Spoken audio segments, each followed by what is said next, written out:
Welcome to Real Talk, the unedited, scripted, unfiltered show where I sit down with a gaming personality and talk about anything and everything. I'm JP McDaniel, and today's show is a very special one. Nick Tasteless Plot is one of the most respected and well-known people in the world of esports, but also one of the most reclusive. He made a name for himself as the first English caster in South Korea for StarCraft Breed War, and since then has become one of the biggest in the industry. Let's go ahead and bring him on the show. Nick, welcome to Real Talk. Hey, man. Thank you for having me on the show. Thank you for coming on. I know it's, well, actually, it's late for me. It's perfect for you, so thanks for making... Yeah, up here. It's actually a really convenient time. Thank you for staying up late. Yeah, man.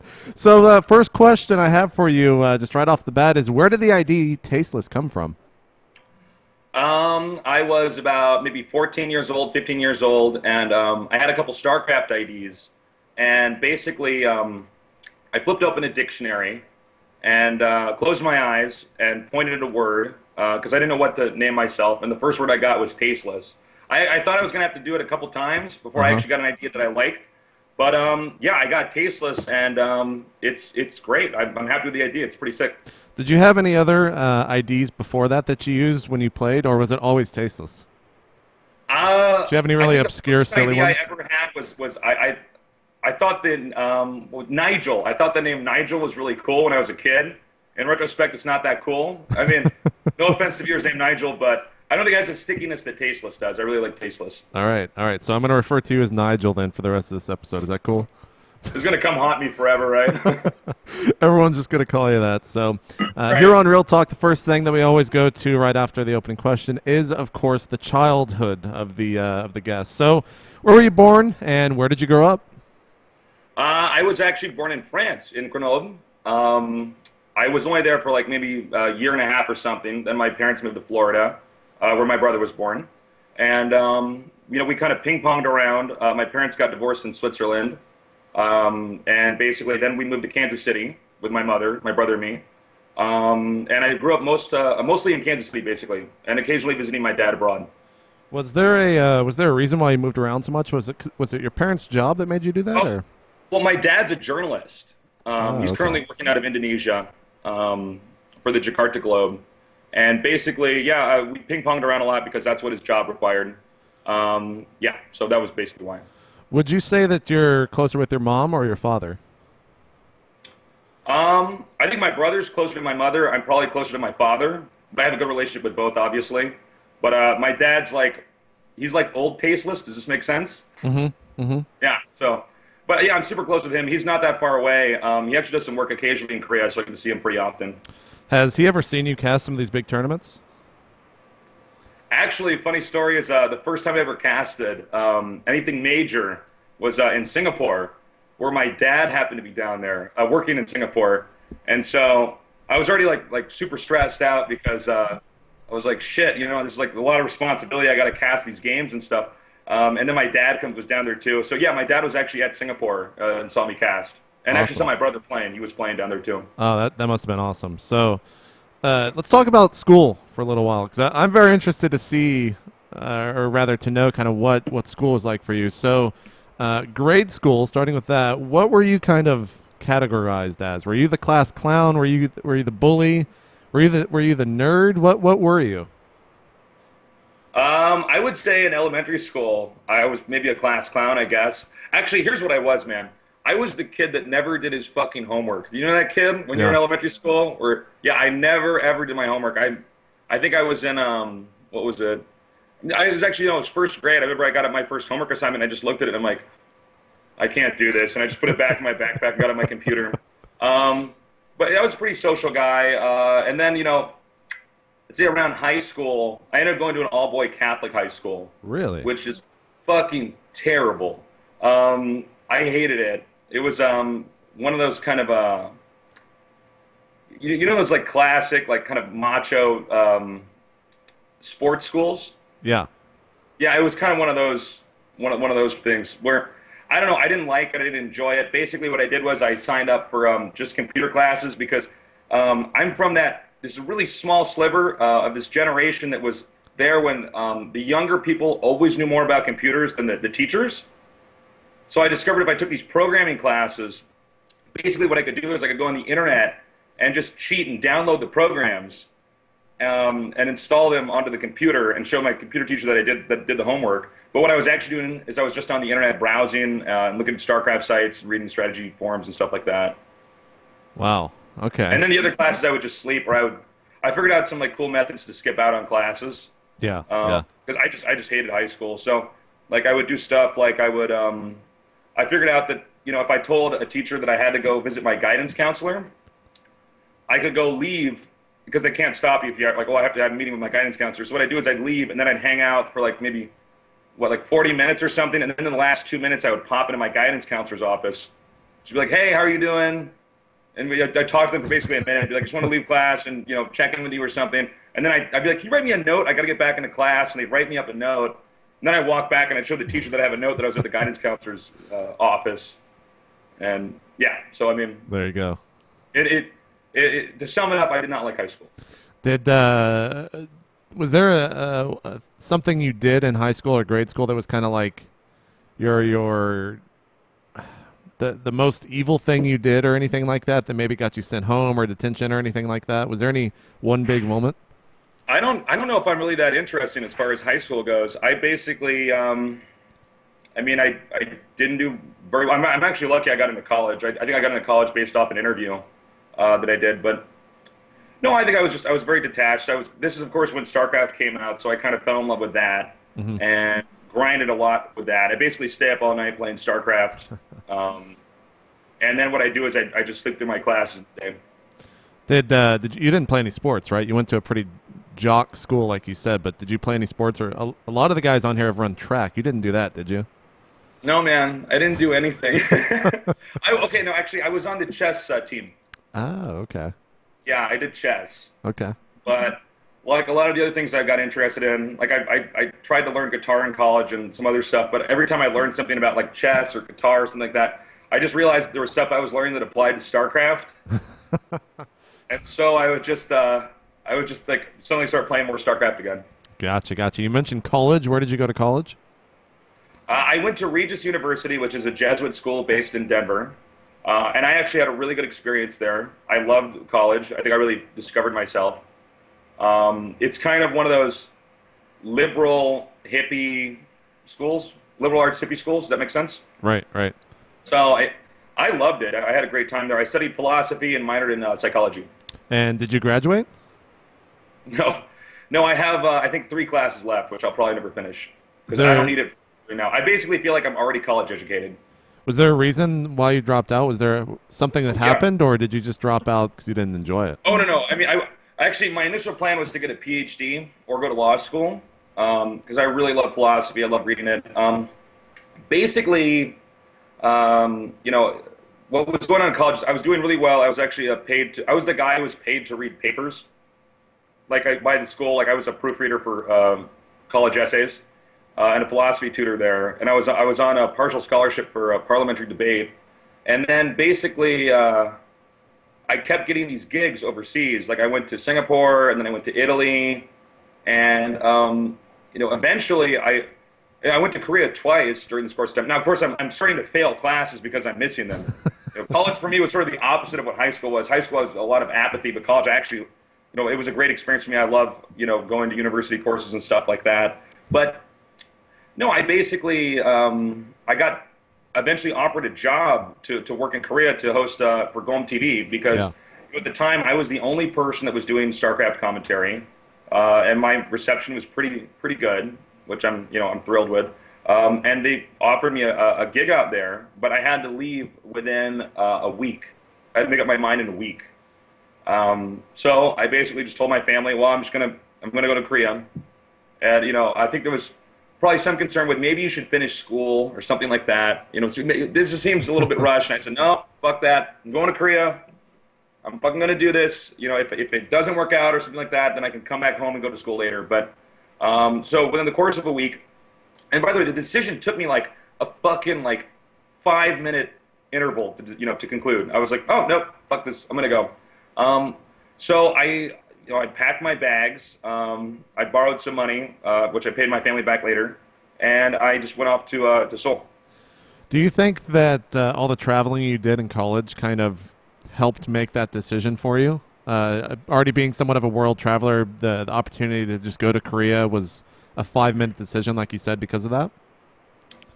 Well, I've actually been a world traveler since I was a kid. I actually love to travel. That's what I like to do more than anything. So when I was, it'd be basically my dad lives overseas. So he'd be working in Singapore or Hong Kong or Thailand. I would always be going and visiting him. So I got really used to just being overseas. Uh-huh. Sometimes my dad would be working, so I'd be like, all right, well, I'm going to wander around Hong Kong today. I'm going to go find an arcade in Hong Kong and hang out there all day. So I was used to being off on my own. So, and that I really don't like living in the United States. I actually just hate the United States as far as living there and staying there. What is it about the U.S. that you don't like? I'll probably offend viewers, but I mean, the truth is, I feel like the United States is kind of like a shitty second world country where, like, there's tons of, gun problems and violence, and there's, it's hard for people to get health care and stuff like that. And I kind of feel like it's like Atlanta sinking in the sea. Like it was a really nice country, decades ago, but I feel like it's on the decline. I don't enjoy it there. It's a country where you have a bunch of people. Everybody's got like a house, and they just stay in their house. I feel like a lot of Americans don't even really have many friends because they just stay in this like little zone that's theirs, and they don't go out as much, and it's harder to socialize. I talk to a lot of my American friends back at home, and they say it's so hard to meet people after college because, where do I go? How am I supposed to hook up with people? And I think that's probably because, the country set up that way because it was, a really rich, powerful country. It still is, obviously, but probably more rich and more powerful, right after World War II. So everybody could afford to have these giant houses where they could, these like little castles. But now it's like, it's going on the decline, but the culture's still kind of one of independence. So, and I don't know, I'm kind of rambling, but yeah, I just prefer to live abroad. What would it take for you to move back? If someone offered you a job with enough money, is that kind of one of the only things, or? I don't even know if it's a matter of money. I think, honestly, I don't even think of myself as an American citizen, really. Mm-hmm. Obviously I'm born in France, but I mean, you know what I'm talking about. Like, I don't, or like, somebody who's like a Korean or something like that. I think of myself, and I know it sounds kind of corny, but like a citizen of the world. I prefer, like, where I live right now, I live in a place called Hongdae in Seoul, which is a place that I told myself I wasn't allowed to move to until I got a StarCraft 2 TV show. And it's my favorite place that I visited, and I've been all over the world. And no, I'm totally happy here. It would be pretty tough to get me back there to the States, I think. That, and to be totally frank, I mean, Korea's got the infrastructure so that, I can cast esports for a very long time and be content out here. All right. Now, of course, you grew up with your brother Sean, also known as Day9. Did you guys hang out a lot? Were you pretty good buds back then? Dude, we shared a room. We basically, my mother, when she got a house, she lived on the bottom floor. And so my brother and me, we shared this attic. It was like a furnished attic, but yeah, it was a big open space. We just play games.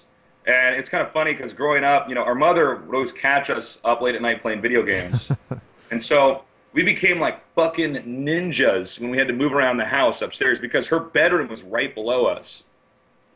And like I was at the point in time where I would master the fucking creaks in the house. I could hear her coming, and I would know like fucking like I'd be playing StarCraft and like I'd hear it. I could feel the fucking house moving.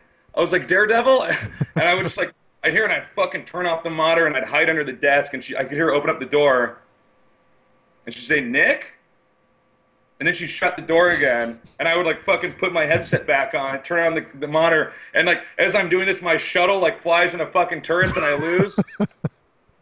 But no, anyways, we grew up. We basically had this like little gamer pad, I guess, upstairs. Now, so, yeah. You mentioned your brother was born after you. You're the older one. Did that have an impact on the relationship at all growing up? That I'm the older one? Yeah. Oh, I think with any pair of siblings. I'm gonna have a cigarette, by the way. And if there are kids watching, don't start smoking. Terrible. It's highly addictive. But I'd say it has an impact on any brother. I think Yeah.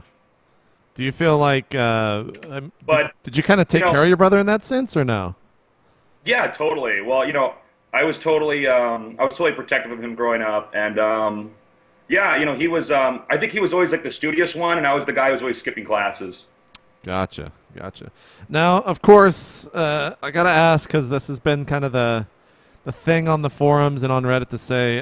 There's been these stories about you and your brother that were posted on Team Liquid a long, long time ago, and people would be upset if I didn't ask them. But I'll go ahead and be brief. I think you know what I'm Yes. talking about. Is there any truth to these stories? Which stories are we talking about? Well, the one that comes to mind right off the bat is when he was playing, and I think that you were sitting behind him or something. Are we talking about the masturbation story? Yeah, was there more than one, or was there just one? I thought there were more than one of those. Actually, I have really disappointing news for everybody. That story's actually like it's not true. Sean was 15 when you wrote that. Like here's a real like version of like an actual brother catching a brother masturbation story. Is somebody opens up the door and you do one of these. You know what I'm talking about? When you're masturbating, you go like this. You lean forward. You go, dude, shut the door, shut the door, man. So that's a real masturbation story. But I've been asked about that a lot, man. It's actually funny too because when you look at that story, there's like no context of age there. So it's like fucking like 27-year-old Nick might be like jerking off behind like 25-year-old Sean. It's like Yeah. it's kind of weird, but I get why people find it funny. But I actually talked to Sean about it. He's like, I'm so sorry I wrote that. I was only 15. I'm like, dude, it's fine. I'm like, eventually it's just gonna go away, but it just keeps coming back. It's like a fucking tattoo I have forever. Yeah, yeah. Are there any other stories like that have come out there? I don't think I think that's the only one that I keep seeing, at least that pertains to you that Sean used to write. I don't think so. Has a fan ever come up to you? Has a fan ever come up to you and been like, "Oh man, that masturbation story, man, that's hilarious." Oh, actually, yeah. Talk about like breaking a fucking zone there. No, that's totally happened. I actually tell people, I'm like, that's actually, it's kind of funny, but it's like not true. And people are like, really? And like they're so disappointed. And I'm like, I don't know what to say. I'll supplement it. Here's a real masturbation story that's actually funny. Okay. It doesn't involve my brother, but when I first came out to Korea, no, it was like maybe 2 months into Korea. I was out with Reckrel, who was an old pro gamer, poker player, actually world champion. And he was like, "Look, let's go to this club." And I'm like, I don't really like clubs, but fuck it. I got to go out and socialize. So, my apartment's dirty, and I throw on a shirt, and I go to this club, and anyways, we go inside. And, like a lot of these clubs have like neon lights and shit. Oh God. Inside. So anyway, so I go down there, and he's looking at me. He goes, "What is that?" And I go, "What?" And he goes, "Your shirt." And I go, "No, it's a good shirt, I know." He goes, "No, look." And there's spackled, neon fucking glow-in-the-dark stains. I'm in the middle of this fucking club, and I'm like,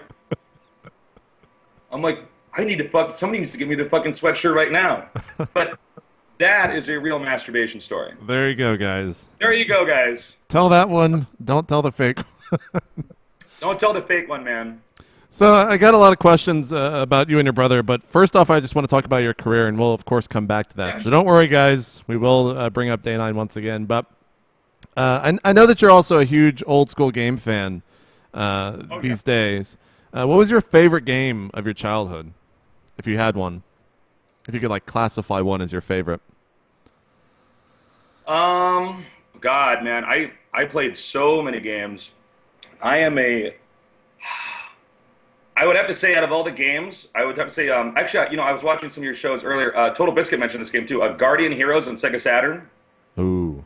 I think for its time. Did you play this game? Yes. Yeah. The one on I Saturn? might have played. No, I might have played like the re-release. I never see. There's this thing that happens when you grow up that I think actually can say a lot about a person. No kid had both a Super NES or a Sega machine. You always only had one, right? And I was one of the Nintendo kids. That's actually fucking true. I was a And Nintendo what's kid. actually interesting? What's that? You know what's actually weird is that, in my experience, everybody that does StarCraft commentary grew up with a Genesis, and I don't know what that means. I don't know if that means that because you're okay. Because Genesis, to some extent, was the lower grade system. compared to SNES. Right, right. It definitely had And less good games in that regard. it had less good games, right? I was like watching kids play Yoshi's Island as a kid. I'm like, oh fuck, like that game.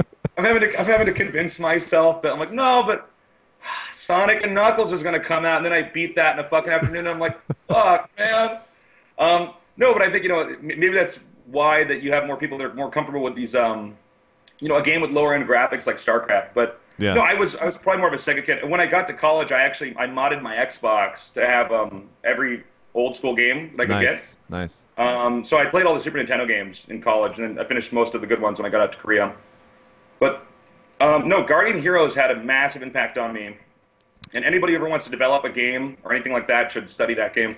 I would say for art, because games are a form of art, I would say Panzer Dragoon Saga. Yeah, that was a good one. You played that one too. I played all these games like after the fact. I never played them when they first came out. I was still playing like Uniracers for the SNES, like all of the random weird games that came out for that were really, really good. But did you have a favorite bad game, like a really, really terrible game that you used to play a lot of as a child? I will confess that I beat Final Fantasy Mystic Quest.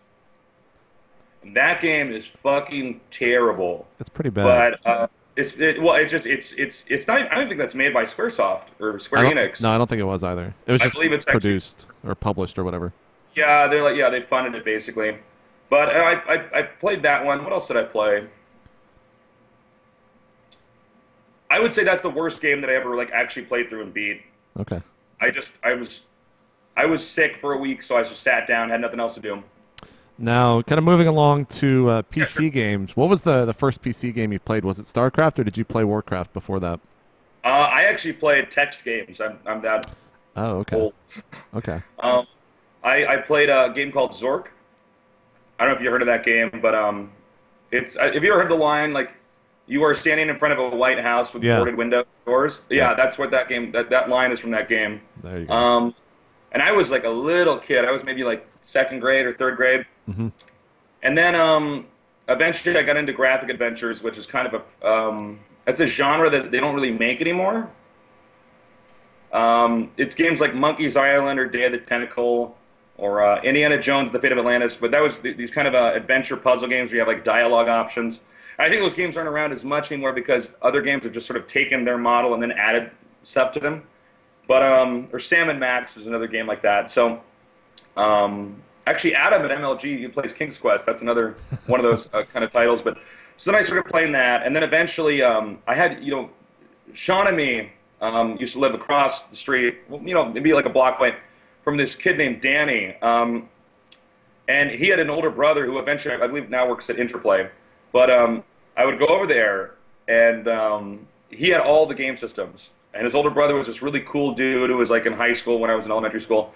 And he was playing Command & Conquer. And I remember like watching this, and Warcraft 2 as well. I remember going over there and looking at this game and being like, what the fuck, are you serious? You control a fucking army? Like, and this is like beyond me being like, I can compete against people. That whole concept of being able to like, have an interactive war situation just blew me away. And then I started playing Warcraft 2. And this is back in the time of dial-up.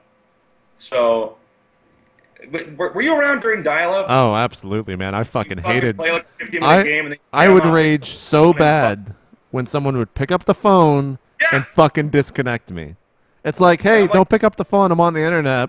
Okay, and then like an hour later, I'm in like a game of Brood War or a game of Counter-Strike or some shit. Try playing Counter-Strike, by the way, on dial-up. That was impossible. I've done that, man. I've been there, brother. But yeah, dial-up, man. What a shitty invention that was, man. Whoever thought that if you pick up the phone... Well, it's so funny because that's back when you wanted so badly to compete with somebody else. Right. You wanted it. You actually like, I'd like be in the shower. I'd be like fantasizing like, well, I'm going to play my friend and this is going to happen, but fucking then I'm going to do this. And it was like not an obtainable thing. But no, I was playing Warcraft 2 on dial-up. And then eventually, I heard StarCraft was coming out, and I didn't know if I was going to like it or not. StarCraft 1, came out, and I must have been like this is in between 8th grade and 9th grade, so this is right when I was about to enter high school, and everybody was playing StarCraft, so eventually me, and obviously my brother as well, we started playing against other people, and we just started fucking like slaying everybody in our high school. And I would start, I'd really get like a high from this. I'd be like, wow, like this feels so great, and being at the lunch table at school and talking about this game and stuff like that. Um, but yeah, I mean, if you want to know my PC background, that's it. I played a bunch of other games too. I think I'm more of like that, like real gamer archetype, where I just play everything. Yeah, yeah. But the only thing I don't actually play is World of Warcraft or MMOs. Have you ever wanted to, or you just stay away from it? What's it? What's that game? Ultima Online. You know that game? Yeah, of course, man. You played the original. Yeah, yeah. I played Ultima Online for a day, but for me, there's no start or finish. Right. Well, there's a right. start actually. There's just for me, there's like no conclusion to it. Okay. Like in StarCraft, you start up a game, you either win or you lose, and then in any game, let's say Guardian Heroes, which we were talking about earlier, you start it up, you play through it, and then you win. There's like some sense of accomplishment. Where I feel like MMOs are more of like a social network. Yeah. Yeah, that's a good way to put it. That's a good way to put it. When did you know that you were going to play StarCraft 2 professionally? Or sorry, StarCraft professionally? Was there like a single moment that you could tie it to, and you're like, I'm going to play this game at a tournament? Well, I was always a competitive guy, but basically, when I was playing people in high school, I remember going on the internet and I was trying to like look up strategies and stuff like that. And I eventually discovered that there were tournaments. Are you familiar with Guillaume? Absolutely. From XDs, man. Yeah, XDS, man. Yeah. You know your shit, JP. Of course. Sorry, what? I said, of course. Everyone thinks Of I didn't play course, Brood man. War, man, but I know those guys. Oh, actually, I lived with him when I came out here. But I was following, him, and I was like, no shit. There's a dude that lives out in Korea, and for those of you guys who don't know, this is like the first person before esports has really developed. He was a competitive skier. I believe he was training for, I don't want to say the Olympics or something like that, but he did skiing. Then he fell in love with StarCraft and just he moved out to Korea and just started playing in tournaments and winning money. And for me, this concept blew me away. It's funny because now we're actually good friends. Like I said, when I came out here, I actually stayed in his apartment for like maybe a month or two until I found my own place. So give me a second, man. It's like fucking hot in my house. I gotta turn on the AC. Sure, no problem. So, all right, it's on. So, yeah, I saw that and I became fascinated. And then, of course, eventually, I was playing on BattleNet, and I discovered that there were little channels you could go into where people would shit talk and play games. And, I started getting competitive there. Then eventually WCG came out, which was instrumental in me being where I am now, because it's funny now because now I cast for them, but at the time I was like, shit, I want to play in these tournaments. Same with my brother. I want to do all this stuff. Yeah,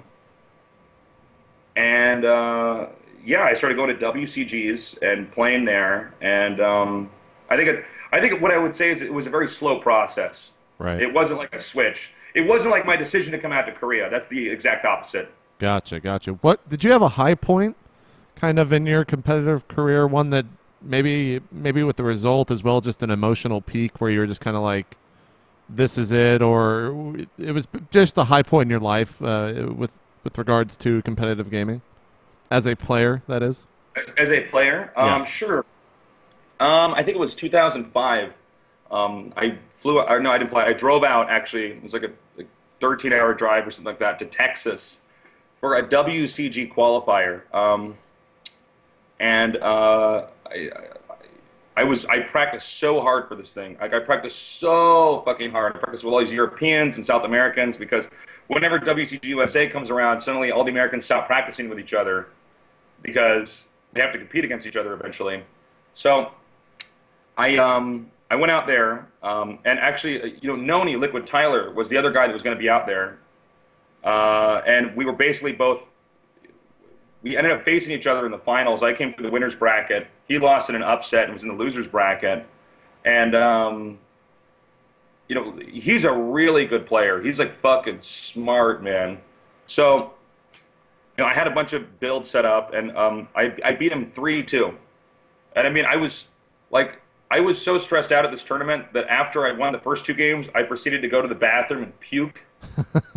I actually just like threw up, and then I come out, I'm like, should I tell them I threw up? And I'm like, well, Noni would knew I puked everywhere, and that would not look good. That would be a bad game plan. And then I lost, so I lost that the next two, and then in the final game I actually won that, which meant that I was going to go to the USA finals, which is actually where I first casted as a volunteer. Right. But I was so happy, and I just remember walking out of that, because it was held in a PC cafe. I walked outside, and I was like, it was like the best feeling in the world. And I called up my friend, who actually had dropped ecstasy. He was on ecstasy, and I was talking to him, and he was like, no way, man, that's fucking crazy. And I'm like actually happier than this guy who did ecstasy. I'm like so thrilled because I just put so much work into it. And yeah, I would have to say that was the height of it. Now, you and WCG have a lot of history. Of course, you played there as a gamer, and you casted a ton of tournaments. But you mentioned that you casted at the 2005 U.S. Nationals. There was a video that came out about a year ago, kind of highlighting this as your first time commentating once you were knocked out of the event. What was this event like through your point of view and commentating for the first time there on the big stage? You know, it's so funny when I look back on that video because I'm so fidgety on camera. You know what I mean? Yeah. I'm like fucking like moving my hands around like this. I was pretty young back then, so I guess it doesn't really matter. But I think actually what's beautiful about that little documentary is it captures everything. Because it really was, you know, my brother, me, and Artosis. By the way, my brother and me got fucked. You know what they did? They alphabetized how the players were going to be in the brackets. Uh-huh. So, like, well, plot and plot go next to each other in the alphabet. Yeah, that's pretty bad. We just got stuck together, which sucked because we trained all summer, so that was annoying. But no, you know, I think that little, that small documentary, it captures a lot. I think it also captures a lot of Artosis' personality as somebody who just perseveres and keeps grinding and keeps coming back to tournaments. Yeah, I love his accent too. Am I answering your question? Sorry. Yeah. I love Dan's accent in that video as well because it's nothing like. Isn't that funny? He had this complete different like dialect, and it's completely gone now. It's so funny. So after that event, what was the next step in kind of your casting career? Were you invited? I think you were invited to cast. What event was it? You were invited to do the World Championships, right, for WCG that year, or no?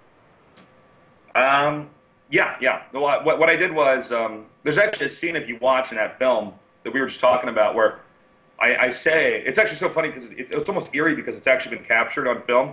But I say, I wonder if I can cast the finals, and then I say I'm gonna go talk to him about that. And that literally was I walked up to him and I was like, listen, I'll do it for free. I just need money for a plane ticket and a hotel and some food. And, you know, I pitched that to them, and they said yes. And that's actually where I ended up meeting DJ Wheat, who has mentored me and is actually an amazing teacher. And I'm so fucking lucky to have known that guy when I was just a kid. So while on the topic of DJ Wheat, in his Real Talk, I don't know if you saw this part, but he mentioned, and I'm trying to think where he said it was. I think he couldn't remember what event, but he remembers and told the story of when you walked out of a hotel room and there was a certain pill on a drawer or a desk or something, and you just grabbed it and took it, and he had to carry you across the airport because you were passed out on the plane. Do you remember this event? Was that I think it might have been the Italy event. I believe what we had to do was we got on an airplane, and I don't sleep on planes, so we took a painkiller to sleep through the flight. And so then I took a painkiller. I was completely incapacitated. But yeah, man, he took care of my ass, man. Yeah, he said he carried you across the airport. I was pretty young, but that was like I was 21, I think, back then. Yeah, I remember he was saying that was kind of his favorite, or one of his favorite esports stories. So I just wanted to bring it up and kind of get your side of it. It was pretty funny, man. We still laugh about that to this day. Actually, to be totally honest, I'm so lucky that I had that whole crew, like Red Eye and DJ Wheat and Hogan and Rance, and I'm gonna forget somebody, Chachi. I mean, I was a young guy, dude, and these guys were taking care of me. They had faith in my casting abilities, and yeah, I mean, they took care of me though. I mean, I was a little young and out of control, but yeah, I'm lucky. They really mentored me a lot and helped me out. Now, after that World Championship that you casted, was that the point when they asked you to come out to Korea? How long after that? No, that was I casted for 3 more years. Really? So were you just doing? I had this, well, go ahead. Go ahead. I casted for like 3 more years, off and on, and basically, you know, there's this moment in Singapore. I looked around and I realized there's all these people working at this event, they have families and they have families and houses, and they pay for the food. I mean, that means that they're paid to do this. So why the fuck should I not get paid to do this? I like doing this. And then I started realizing, well, if I just keep doing this, eventually, if I work hard enough, I can eventually have a career in this. Right. And so I was always like really focused on like, okay, like I got to negotiate to get enough money to do this because that's going to make my work better in the next year, and I got to do a good job casting and stuff like that. And yeah, I mean, that was a big realization for me as far as being for my career, and then happily I've pursued it and with success. Now, when you first came over to Korea, what was it like living here, kind of for the first time, something outside of the U.S., probably something that you weren't really used to? You traveled a lot, but you never really lived somewhere else. So what was Korea like the first, say, 6 months for you? Well, my computer was lost by TSA, which I spent like fucking 1.7K on, so that was terrible. And I lost all my replays, which is actually one of the only possessions I really wanted to bring with me. I was ripped off by an apartment guy for $1,000.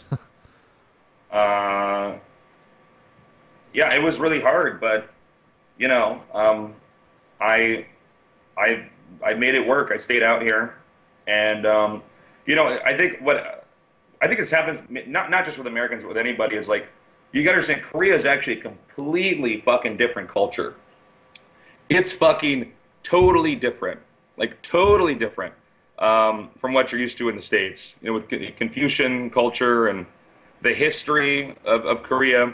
So I had to kind of acculturate to that, which I think I've done very well. I live very comfortably out here now. But that was an amazing learning experience. You know, one of the best things you can do for yourself if you're trying to develop as a person is you know, go somewhere else, learn another culture, learn another language, because you'll learn more. Not only will you learn a lot about that in the world, but you'll learn a lot more about your own culture. So, you know, to be honest, it was fucking hard. It was hard for Dan too. He came out here maybe a year after I had been here, and you know, it's tough, but now I love it, and I feel like Korea's my home. Back when you guys moved over to Korea, foreigners were pretty rare back in Korea in those times.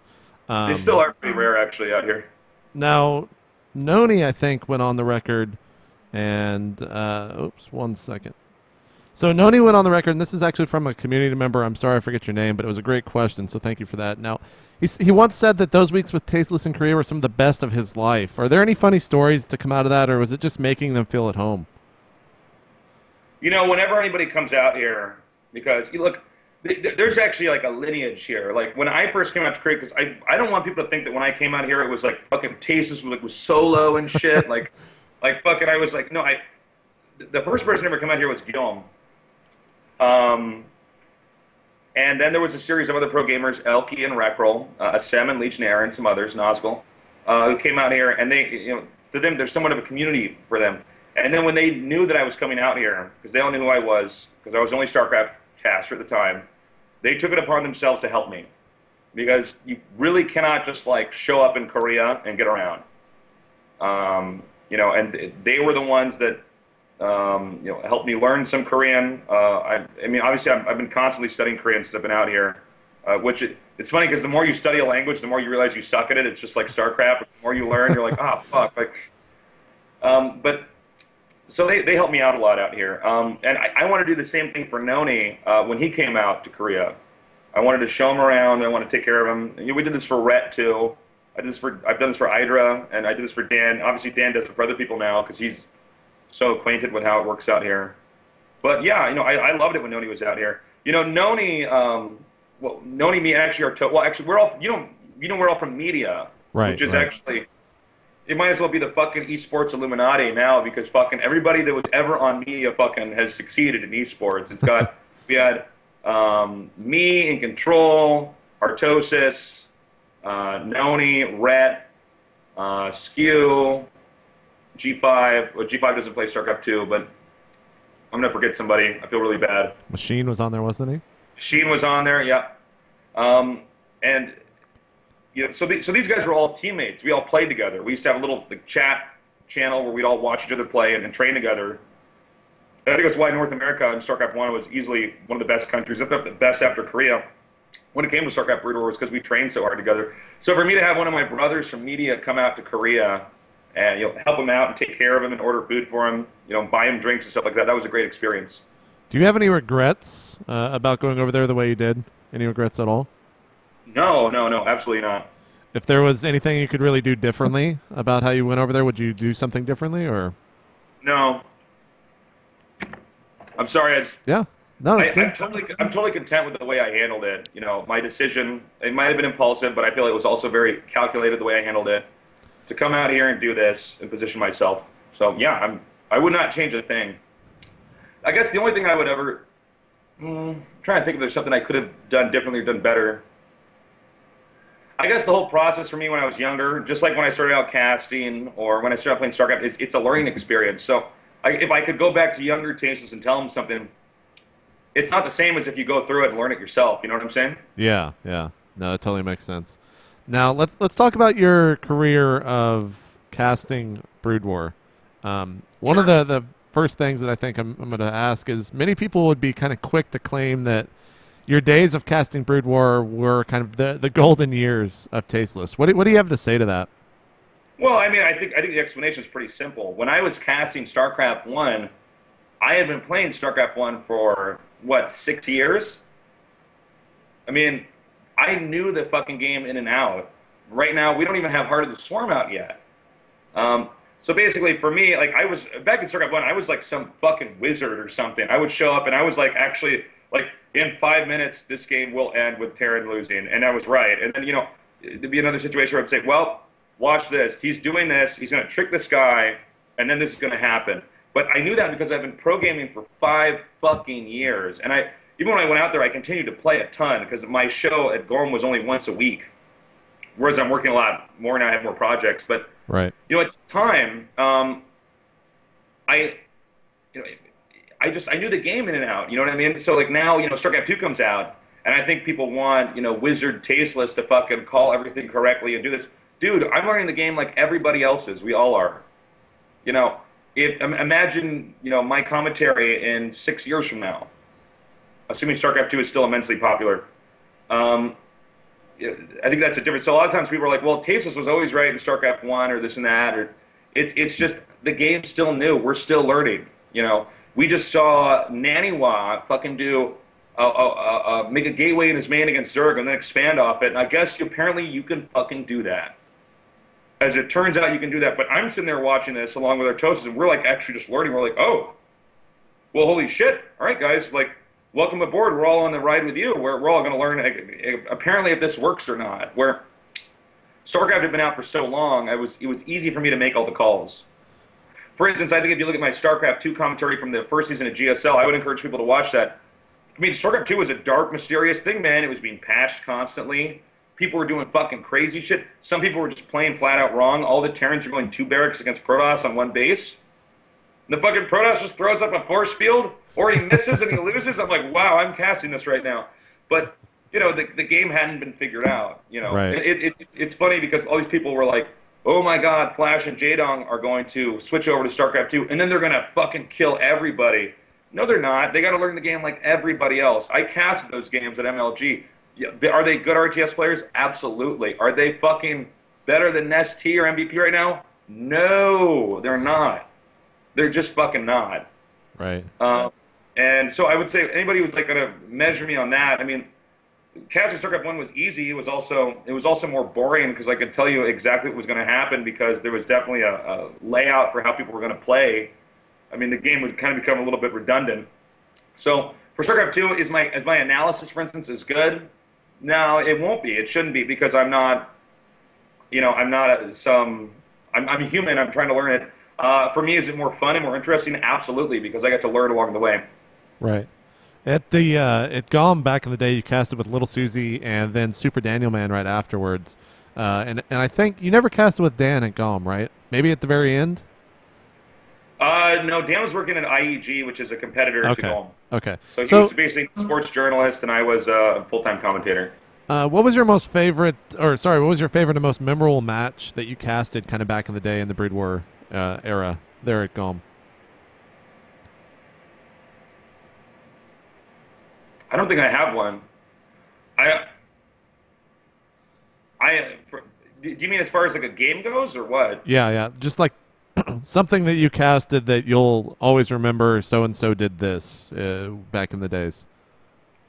What I remember, as far as players go, I mean, I'm always like, for instance, I'm not a fan of really of any player. Sometimes I'm like, oh, I like this guy, I hope he wins, or I think it'd be good TV if this guy wins. But for players in casting, there's no memorable moment as far as play goes, because I've had so many of them. I've casted like basically more StarCraft than fucking anybody. For me, my most memorable moments is, for instance, my first day at GOM, and the producer's fucking nervous and saying we got to do a good job, don't mess this up, and I'm like thinking like, fuck, like there's a lot of pressure on me. Or my first day at GOM, when it's very clear that everybody at GOM's a little bit nervous because is this going to be the first successful esports show? Turns out yes, but we didn't know at the time. Right. So or when I went to China and I just saw how many people were just cheering during the StarCraft game, and I teared up. I was like, wow, this is just fucking amazing. But for me, those are my memorable moments, not necessarily the games. For me, it's more like, wow, this is esports changing, or this is my life changing. Right. Well, let's talk about the transition from Brood War to StarCraft 2. Sure. And really, one of the biggest changes that a lot of people will, with regards to you, are going to talk about is, of course, your voice seems to change. And a lot of people kind of credit this to the fact that maybe you smoke or party too much. Can you comment on this at all? And is there any validity to this? So, if you look, and I would encourage people to go back and watch my old StarCraft 1 cast. When I was doing StarCraft 1, it was 1 day a week, which, by the way, is the fucking cushiest, sickest job in the world, man, when you work 1 day a week. Because I was getting paid well. So, a lot of the Korean commentators basically... Oh, now my cigarette went out as I'm talking about this. A lot of the Korean commentators, as you can see, they scream, they go crazy, they go fucking nuts. What I didn't realize is that they actually also can sing. They can control their voices. So what I would do, even when I was solo casting, or even like to season 3 of StarCraft 1 before the show got canceled, I would just fucking scream. Now, as it turns out, screaming for 4 fucking hours straight without drinking water is fucking terrible for you. And what happened was, I actually fucking damaged my vocal cords. To the point where I had to go to doctors, and they were like, you need to fucking stop casting, which was fucking really scary. I mean, holy shit, I suddenly have to, I might not be able to do my job. Anyway, so I'm trying to get better at controlling my voice. I have a bunch of voice actor friends, and I did some voice acting out here on the side. And I have some musician friends, and basically, in between StarCraft 1 and StarCraft 2, I said, I can't keep casting. I know what's going to happen when StarCraft 2 comes out. It's not going to be 1 day a week. It's going to be too big. It might be 5 days a week. It might be 3. I don't know. So basically, they said, all right, well, I actually literally had my musician friend, who was my roommate in college, who works out here now, does TV shows as well out here. He basically, I would actually practice casting a game, and he was trying to help me control my diaphragm. And I spent a lot of time doing this. As far as smoking goes, I didn't start smoking heavily until right when StarCraft 2 came out, because I was stressed out because I knew there was a lot of pressure as far as having a successful StarCraft 2 show. So if you look at my old Brood War stuff, you can watch by the finals, my voice is always hoarse because I didn't know how to control my voice. Now, I have incredibly tender vocal cords. Like, some people need surgery for this. Right now, the solution that I've found is pretty good is if I drink hot water constantly, and this is what doctors and musicians have recommended to me, so I'm not just like, pulling this out of thin air. If I drink hot water constantly, it keeps my throat lubricated, and I'm able to cast. Now, the problem is that my voice is pretty tender, so if you see me at like an MLG where, let's say, I'm casting for 8 hours, 3 days in a row, chances are it'll probably get hoarse, it'll probably get deeper. But yeah, I mean, to answer people's questions, I've actually even tried different levels of control with my voice. So occasionally my voice will sound deeper or softer. This is basically my normal speaking voice. I think I projected a little bit differently at GOM, so it comes out a little bit cleaner. But when people talk about it, because I've seen that when people are like, well, Tasteless' voice changed because of smoking. Like, what do I fucking have, emphysema today or something? And then it just went away. Do I just always get emphysema at the finals?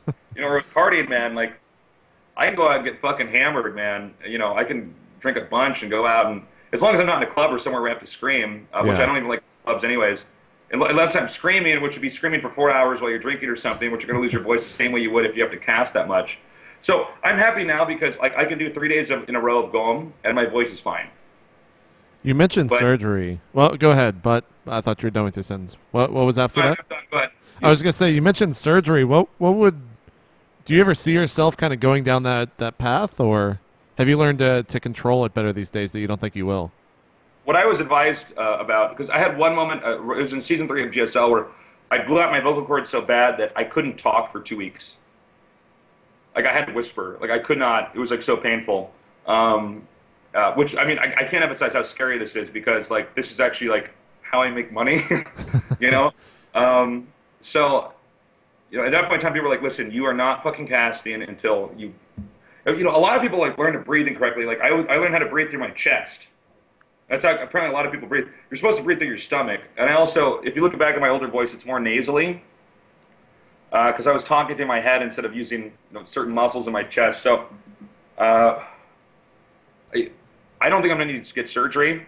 But, I mean, let's be honest. Occasionally, you guys, everybody who's watched me has seen me. Occasionally at the finals, I sound a little bit deeper. Now, I'm not in pain at that point in time, but because I'm not doing crazy shit like pushing it too much.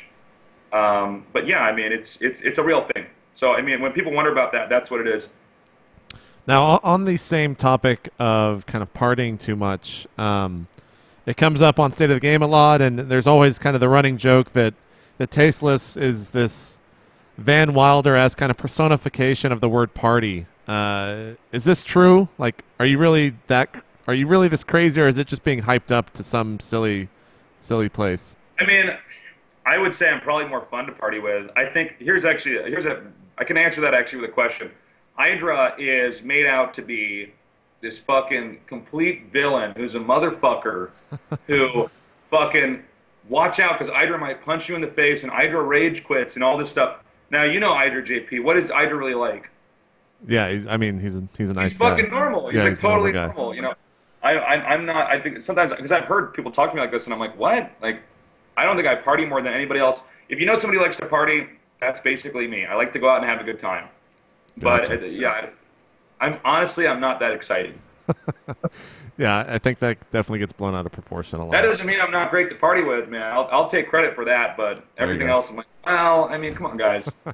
Now let's go back to GOM and StarCraft 2 a little bit before I do want to jump back and talk about some other things in that same realm. But StarCraft 2 and GOM, what is the differences for you, kind of casting now as to back then? If there's any big differences. Let me just say this: like, since StarCraft 2's come out now, and I got to show the GSL, GOM is hands down the fucking best that there is in esports right now. It is so fucking smooth. It wasn't as smooth in StarCraft 1. It wasn't as smooth right when it came out. Now it's fucking the best.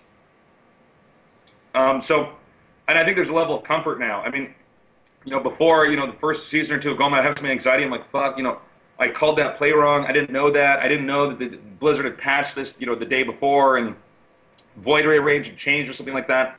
So now GOM is absolutely hands down the smoothest fucking best produced esports show on the planet. Like, sometimes, like, when I'm at some of these finals and I'm casting, and I actually posted a picture on Twitter, but you can see my little preview screen. I'm like, there's hundreds of people in the audience, and I'm watching my preview screen. I'm watching the show get produced, and I'm like, holy shit, this is so fucking good.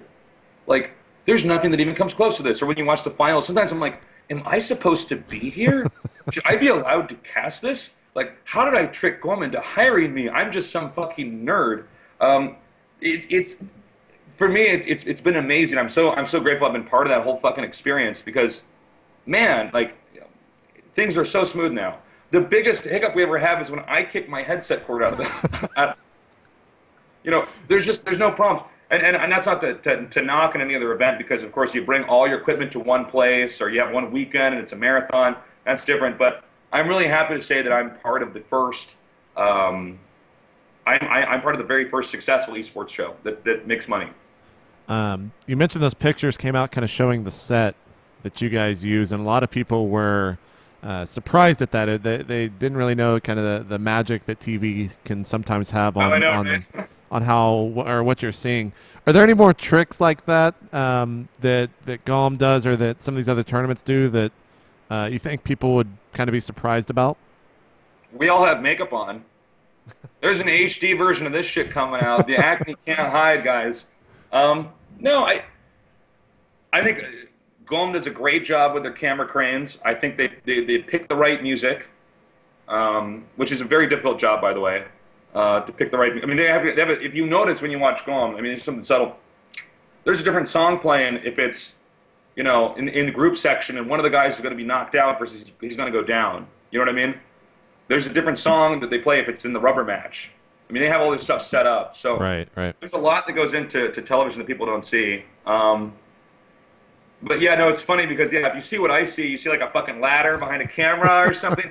They don't care what that shit looks like because it's not part of the show, Right. Do you have any? I've heard a lot of different stories, and I'm not going to say any because, of course, this is about you. But do you have any stories kind of about casting at GOM that are funny that you kind of kept to yourself that no one really knows about? The first season of StarCraft 1 in the finals, I had drank so much water. This is before I was drinking hot water, before I learned, okay, I actually, and you've seen this, JP, actually I'm a Nazi with the fucking hot water. Yeah, man. But basically, I had to close out the show, and I had a hand mic, and I had to pee so badly. And I was just like, oh my God, like, when you really have to piss, it's like, it's that weird feeling that's so painful. It's your body's just freaking out. So I got up and I walked. As I was closing out the show, I just walked because I knew I wasn't on camera. I knew the layout. I wasn't on camera. I just walked and I closed out the show in front of a urinal. I mean, people didn't know, but I'm just talking. I'm like, all right, guys, thanks so much. And I'm like, all right, but that's my, most of my funny casting stories are not at GOM because everything's just so smooth, man. Yeah.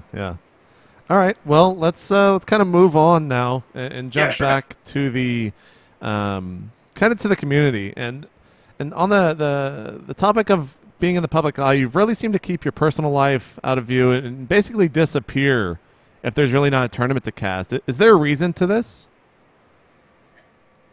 Well, I mean, for one, I'm just doing other stuff. I'm having a social life. Like I said, I'm studying Korean. I'm playing other games. I just beat Max Payne 3, which is honestly pretty disappointing. It wasn't a very good game, but I'm doing other stuff. I think another factor is that I'm one of the few casters that doesn't visit community sites beyond like, okay, I go on Team Liquid and click on a stream. You know what I mean? Yeah. Because if I had to go to community sites, I mean, to be totally honest, JP, every time I have visited community sites, I'm just embarrassed. Like, there's so much witch hunting and name calling and arguing and gossip and misogynistic comments against women. It's just fucking embarrassing, man. I don't want to read it. Kind of on that same note, what do you think about this bipolar relationship the community has with its figureheads and kind of in particular yourself, where one day they love you, they kind of claim you to be a golden god, and then the next day they're shitting on you as the worst person on the planet? Well, like I said, I don't read it. You know what I mean? It's so funny because I've actually trained a bunch of broadcasters, like Apollo, for instance, where I've helped Wolf out a lot. One of the things I have to tell people, because nowadays you get people that want to cast, they want to come up from, they're used to being part of the internet. You know what I'm saying? They want to read everything and like, I'm going to get good feedback from this, or I'm going to get constructive feedback. And I always tell them, I say, look, if you want feedback, you got to do what I do, because I don't read forums. I have better things to do, but I have a professional sportscaster that watches my stuff. I have a few really close friends that watch my shit, some that play StarCraft and some that don't. So that way I know if I'm actually connecting with my audience, and depending on where they are in the game. You're actually one of the people too. Occasionally I'll ask you, JP, how does everything look? And you'll give me great feedback. That's how you do it. People are always shocked by this because they assume that, well, you must be getting all your feedback from the internet. Here's an example. an event that I won't name because I don't want to malign them. Opening show starts up, okay? Which is actually, in my opinion, as a broadcaster, the only hard part because I'm trying to feel out the production crew and the audience, you know what I mean? And then the equipment. Sometimes I'm like, oh, fuck, I got to observe and this mouse is too slow. I thought it was at the right speed. Now I'm in the game. I realize it's not. I start the show with Dan, and within the first 3 seconds, I'm like, yo, guys, what's up? We're so excited. It goes, in my ear. It's just fucking screech. And I give Dan this look, and Dan's I can see he's having the same problem. Now, here's a unique situation. How do you handle that? Do I say, guys, I can't hear what the fuck's going on in my headset? I don't know what the fuck's going on. Somebody fucked up in the sound department. I don't know what's going on. Anyways, well, fucking, we're going to stop the show now and wait until this is fixed. So Dan and me had a minute and a half of trying to talk to each other where we can't hear each other. Now, let's say that I went to the internet and looked at feedback for that. Now, the good thing is, from what I understand, nobody noticed. But let's say people are like, well, Nick and Dan seem really out of it. The way that could be perceived to the viewer. Right. Nick does not listen to Dan. Dan is talking over Nick. Actually, the truth is there's a fucking screech in our headset. And this stuff happens from time to time. It's not like, oh, events need to step it up. This shit will just happen. But most of the feedback that people will probably get online, as far as a commentator goes, people who actually just are working at the event, or people who are mentoring you, or your friends, they can just tell you that shit. Yeah. That's a good point. So I don't really go, to community sites for that. And I just don't feel like it's, I feel like I don't like all the drama on the sites. I'm a caster because I love the game. Gotcha. That's a good way. I think that's a good way. It's not as much of a community thing. I'm sorry. I'm kind of rambling here. Sorry. No. That's a good point. I think that needs to be said for sure. Because a lot of people definitely get into this for kind of the wrong reasons, wouldn't you say? Yeah, sure. Well, in what sense? Do you mean as far as just like they see how fast or how popular some of these people are getting in the scene, and they want to be a part of that, not because they love the industry, but because they want to be the popular people. You know what I'm saying? Yeah, absolutely. No, I totally agree with you. But so, yeah, I don't read community sites. That's why I'm the happiest caster, I think, out of everybody. That's probably true. I show up, I cast. I have some people that watch it for me, and they say, "Oh, you did this wrong," or "This happened." And I say, "Oh, you're right," or I say, "Oh, you know what? There was a sound issue, or computer crash, something like that happened." Now, the next couple of things, I'm just going to be jumping around from topic to topic, but going back to your brother for a little bit. The first question I've got is, you guys have been at, I don't know, countless tournaments, probably at least 10 off the top of my head, casting the same event, but you guys have never cast together. The community is always asking and begging for it, but you guys have never casted together still. Is there a reason for that? Yeah, sure. I'm happy to talk about that. So Dan and me positioned ourselves, we're basically fucking sleeper cell nerds. So we waited in Korea between StarCraft 1 and 2 because we knew that life is a big chess game. And if we're in the right position, when StarCraft 2 comes out, we'll have the best show, which we now have, GSL. Our plan worked. So as it came out, there's always this degree of competition with different casters. Dan is not just my co-host, he's a best friend, and he's a business partner. And what we wanted to do was we wanted to build the best possible brand that we could. So, Tasteless, Casting Archon, Tasteless, Artosis, those are not just names, monikers, whatever you want to call it. Those are brands that we built. I stuck with Tasteless when I went into television because it sticks. Same with Artosis.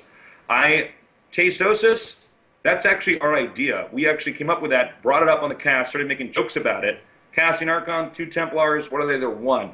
They become 1 Archon. So this is all branding stuff. This is where you really get into the business side of esports, which I feel like the community is pretty detached from.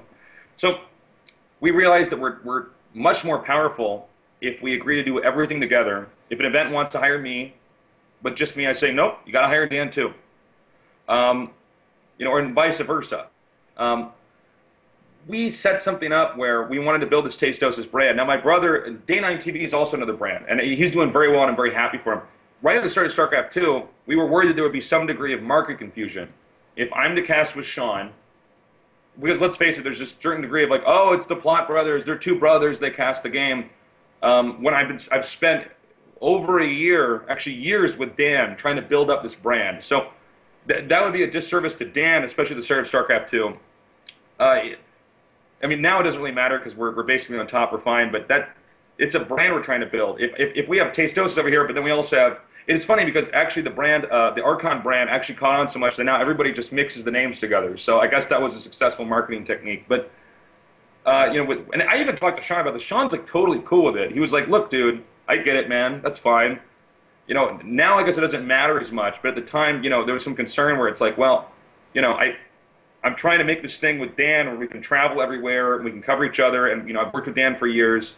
And a lot of people are just like, well, just put him up there. Well, why? It's like, let's make a comic book where Batman and Wolverine are together. Well, one's from Marvel and one's from DC.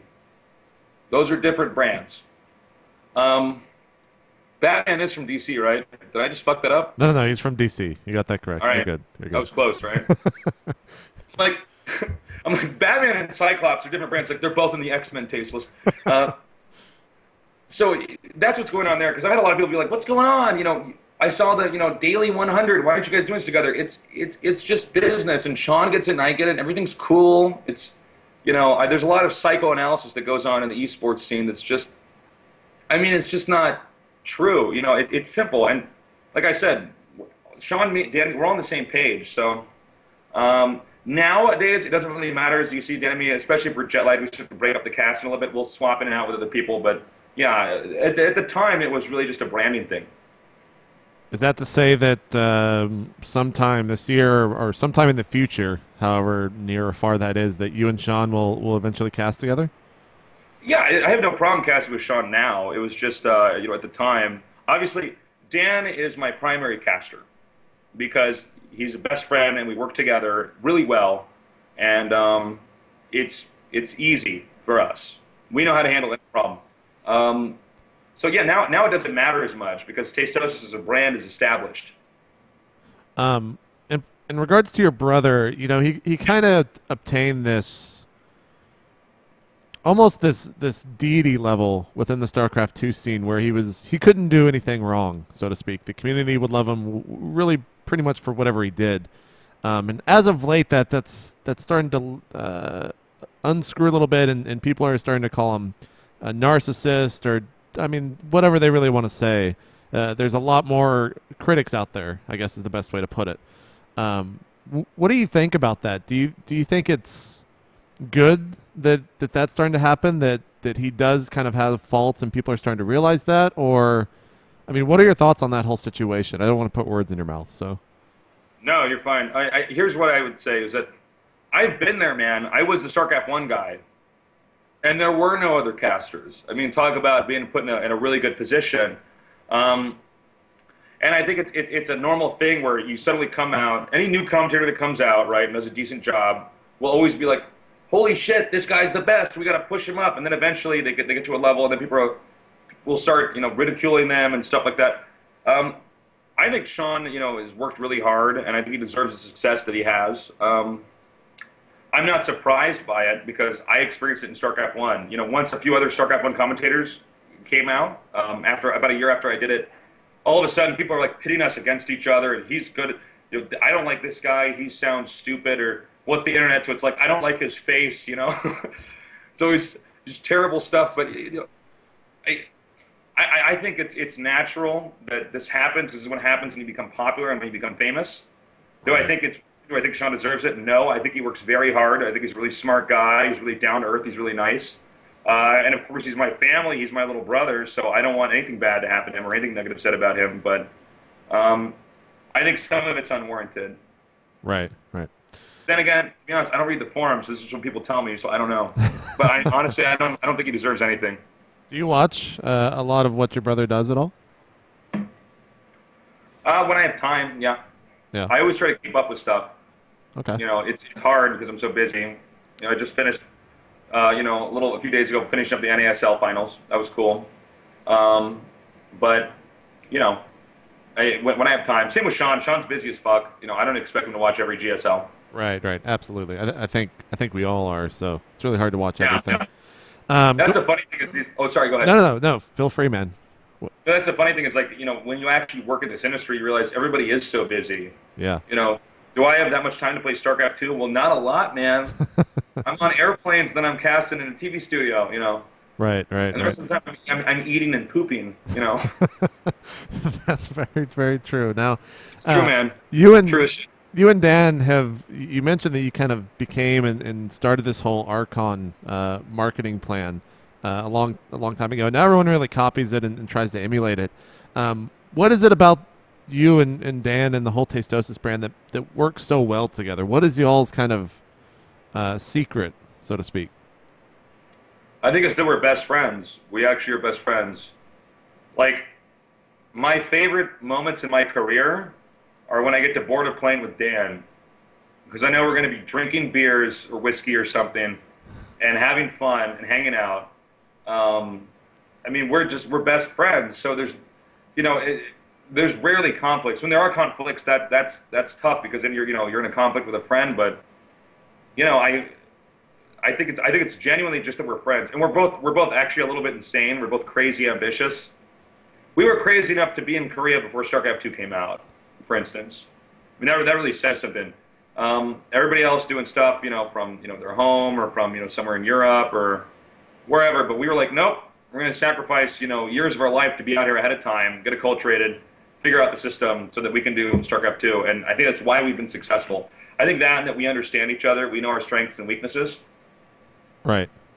And we're also able, I can say before a cast, Dan, you did this last cast, we can't do that, do this. Or we'll be like, Nick, you ran over me a little bit too much, and there's no tension. Now, you mentioned, this is a very leading question because I know some of the answers, but you mentioned getting on a plane and drinking with Dan are some of the most fun moments. Can you share some of the stories that you have of being on a plane with Dan? Because I've heard some pretty good ones before. I don't want to tell them. It's really shitty that I'm doing this to you, but we're pretty good friends, so I know a lot of them. But feel free to just any of the famous plane stories that, of course, I know about. Well, there's a bunch, man. Because Tasteless on a plane is dangerous. I would say, actually, what's really funny is actually the documentarian sent to StarCraft, Jeff Leos, actually captured some of our drunken antics on a plane. And I don't want to spoil it, but I am. So basically, there's actually it's actually on film. He actually has the clip. He's like, should I release this yet? He's like, Jeff Leos, the guy who's filming us, is like totally the artist. He's like, is this perfect yet? I don't know. It does have on film me. And I'm drinking whiskey. It's maybe like 6 hours into this flight. Dan's already passed out. He's like, oh, I'm drunk. I'm going to go to bed. So I'm there, and he's filming me, and I try to get more wine, and they cut me off. And he's like, no, you can't have more wine. And I'm like, all right. And I'm like, give me water or something. And then I get up, and I move seats on the plane to where Juani's sitting. And I just sit down there, and I hit the bell and order 2 beers and get them. I think my favorite one to steal the story is when you spilled soup all over yourself. Was it soup? Was that what it was? Remember when you? It was ramen. It was a ramen, man. Yeah, that was when you. It was funny because I was on the chair. We were flying business class. We have those seats that turn into beds. But I thought my tray would be fine. You see what I'm saying? I hit the button, recline the chair, so I'm reclining. As I'm doing it, I'm watching my body start to move this tray, this bowl of ramen, which just fucking. I'm trying to stop. I'm trying to. It fucking just knocks out and falls over the floor.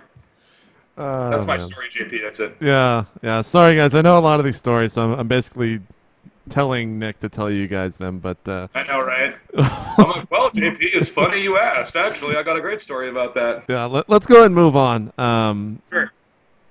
We've seen you and Dan kind of start doing tournaments without one another and kind of getting away from this brand that you were mentioning earlier. For example, Dan's going to be at MLG this weekend, and you are still going to be in Korea. Why? What's going on? Do you not want to travel so much? Do you not enjoy doing MLGs? Is there a feud, or what's going on? Well, I think it's pretty simple, actually. Dan has a child. Kids cost money. You know, that coupled with the fact that I want to do any event I can as long as I have time to do it. What I don't like doing is some of these events I showed up there in the morning. Like that morning I land and then I go to the hotel and I put on a suit and then I go cast. And I don't like that because, well, you know, there are some people like they have to have food or they get irritable. Yeah, yeah. You know what I'm talking about? I'm one of those guys, I need to sleep. So, you know, at this point in time, I'm very, very, very financially secure. I make a good living. This apartment that I'm in, this is very expensive. I'm in one of the nicest parts of Seoul, which is already an expensive city. I don't need to do every event, nor do I necessarily want to, whereas Dan, he might either want to or he needs to for money, which is totally understandable, and I totally respect that. That, and I'm taking Korean classes. I'm paying a private tutor, which is, you know, I already speak enough Korean, but I want to be as good as I can in it. So, you know, for me, I'm like, well, you know, I might skip out on a few events if I feel like there's, you know, the schedule is too tight or something like that. And Dan gets that, and it's totally cool. It's just, for instance, this thing in New York, I already booked 3 lessons this week, you know, which I have to pay for. Right, you know, right. I'll just stay at home. I'll sit in my underwear in this chair, but pointed like this at the TV, and I'll play video games and hang out, you know. So that's all that's going on there. You mentioned that a lot of people in esports basically live on a plane. Yes. Every weekend they're doing some event, and every week they're traveling to somewhere new. How do you really deal with being in a different time zone almost 4 or 5 times a month? Is there a remedy that you do, or is it basically like you just mentioned, less travel so you don't go basically crazy? I think this is a problem that's actually starting to face the entire industry, which is like, okay, I want to be a caster. Well, I can do 3 events this month. Let's take Dan and me. Dan and me can basically get any event that we want if they can afford us.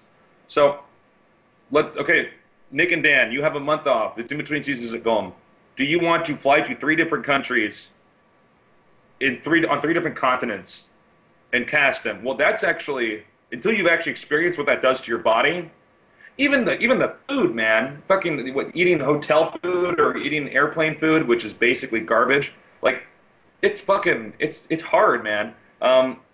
I think I've seen this across the board, but everybody that works in this industry is starting to be like, I can't travel this much, you know.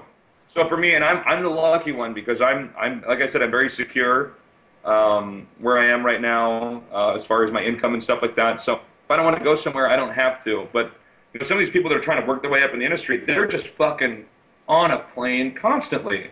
And I think that's pretty tough. So there is no remedy to answer your question. What did Dan and me do? We drink on the airplane. We drink to fall asleep. You know what I mean?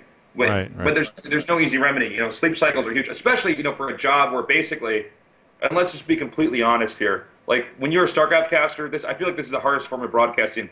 I am on more one day of GSL, which by the way is my easiest workload and smoothest workload. I'm on there more than I am.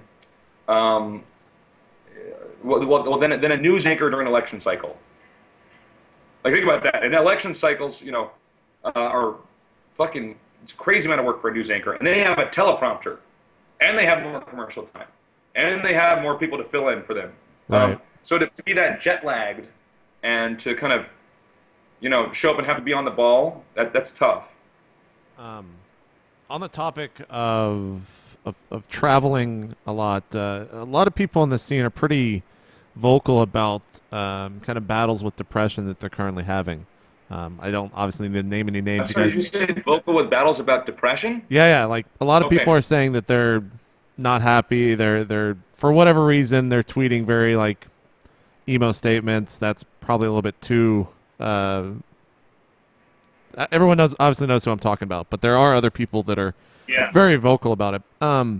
What do you credit that to, kind of the travel, or is there something else that's maybe wrong with this scene and how it's kind of so demanding of both its talent and its players? Well, look, this scene's going to have to go through a massive transformation.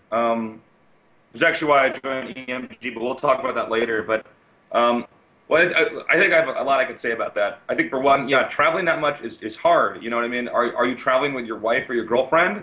You know, or are you single? I mean, that's hard. You know, I'm a single guy. You know, for me to try to establish, you know, some kind of like love life or, you know, have the date, if I'm traveling that much, that's hard too. And the same thing is, let's take for Dan. And actually, Dan and me are actually the people who are probably the least depressed out of anybody. Dan has to leave his wife and his kid constantly. That sucks. I think that, so yeah, the travel's pretty painful. I think if you're a professional gamer, there's always this factor where you travel somewhere, you sacrifice all this time, and then you lose. There aren't winners without losers. So, you know, then to get there and then to basically fail, because I know depression is very common in StarCraft players. Because you're putting so much, StarCraft's like the hardest thing to do in the world, and then to actually just get there and be like, well, you weren't good enough, that's got to be another factor too. I think then the fact that the community is completely immature and there's so much witch hunting and shit like that, that doesn't make it attractive either. So I think you put all those factors together, and yeah, I mean, you basically have, you know, somebody who's probably not going to be happy. That's a tough thing. I think, you know, as far as casters go, dude, there's no way that casters can keep casting this much. Anybody who actually thinks that you can be on television for 8 hours, like, here's a GSL, and I'm not even knocking on GSL. They're the fucking smoothest. They're the best, actually. GSL's hands on the best. Think about this. I'm on talking nonstop for longer than Phantom of the Opera. I'm casting for longer than the fucking movie Titanic.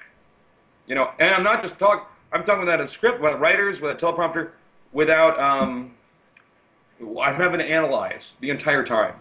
That's a lot. And that's not the way it should be. And you know why I know that's not the way it should be is that's not the way that television should be. You know, now the caster thing, I think, actually, let me take a step back. The player thing, players need to get the best possible treatment. It needs to be cushy. This is what athletes get, you know, or rock stars or anything like that. They don't just grind out, you know, stuff like this. Maybe when they start, but eventually, I think this is established enough. It needs to have the best possible treatment. And I think the same is for casters. You know, there's a point in time where I look at this, and you know me, JP. You know I'm actually the person who's always say this, but there's just too much casting. Right. You know, you might be able to put another quarter in the DJ Wheat machine, man. He'll fucking go back up there and just start casting away. But even he's like, I'm so fucking tired. Like, Yeah. I'm exhausted. So, to answer your question about why you think some people might be depressed, I think that's why. Just the workload? I think it's the workload. And look, I'm sitting at the top of the pyramid. I will totally admit that. I'm very lucky. You know, but even for me, like, I can't do that many events. Guys, like, you only live once. You got to be like fucking happy, man. You got to like do what you want to do and be who you want to be. I can't go to that many events.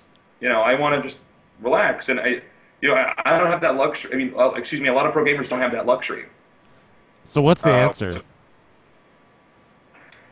Well, I feel like at the rate that the industry is growing, I think, frankly, just better treatment of players. I think. Well, here's an example.